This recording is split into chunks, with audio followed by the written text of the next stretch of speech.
So when we're talking about like focusing on parts of your life to make things better, a lot of people, they turn to like, therapy, meditation. They try to better themselves. They go and exercise, but improve their life. But sometimes, people self-medicate in other ways because that could also lead you down a bad road, right? Mm-hmm. Especially nowadays, like there's so many things available. You have the doom scrolling. You can get all kinds of, you can get lost and forget yourself, take yourself out of the equation. But that becomes kind of dangerous, right? Yeah. So if you had to choose, like, because I know for you, maybe it's church, maybe it's music.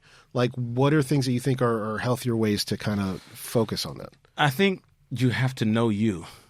And I think part of sometimes that process of growth, of getting out of it, is discovering who you are so that you know how to aid yourself.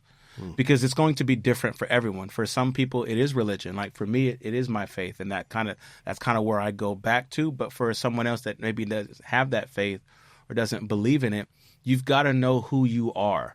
And part of knowing, it's like how the body is structured, right? The body has a natural defense mechanism that helps fight off whatever it is, whether it's a cold, whether it's a scar. The body is built because the body understands how it functions. And so for you, you've got to know kind of how you function so that you know how to get out of it. And if you don't know, that's a part of the process. So when you talk about those personal strategies, sometimes and that's, sometimes you hear about people going through things and it's like, man, like a bad breakup. And they say, man, I learned the most about myself in that breakup. And that's a part of that healing process, the grieving process, is you have to discover who you are. If you don't know who you are, then a lot of your decisions are dictated by the needs and wants of other people. That's how it was for me. I hit that pivot because I realized this is not what I want. This is just what I've been told to do. You're good at this. Go this route. Oh, you know what? Actually, you should go this route.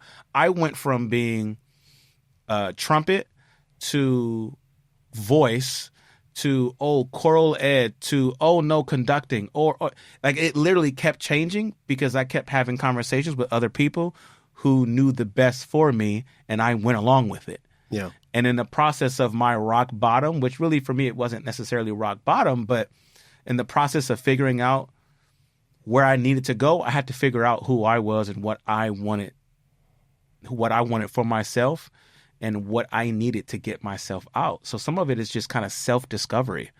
You can't know where to go if you don't know you. And so that's sometimes that's part of it. Maybe you do know. And so you go to therapy or you go to religion or you go to your village. You go to like I know someone, they call their mom. Something happens, they get on the phone with their mom and it helps them get out of it. But if you don't know you don't know what you need. And so I think that self-discovery, that's a part of it for some people. Maybe it's not external. Maybe it's you. You need to sit with you and figure out who you are.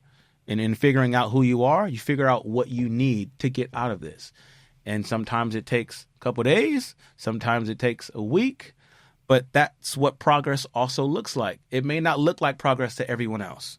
It may look like, you haven't done nothing yet. No, I'm doing a lot. You just can't see it. Small victories. Yeah, it's not, your victories may not look like victories to everyone around you. Yeah. That's something you have to accept. Thank you so much for watching. Nope, I'm going to do it again because I clapped. Thank you so much for watching. Click here for the full episode and don't forget to like and subscribe.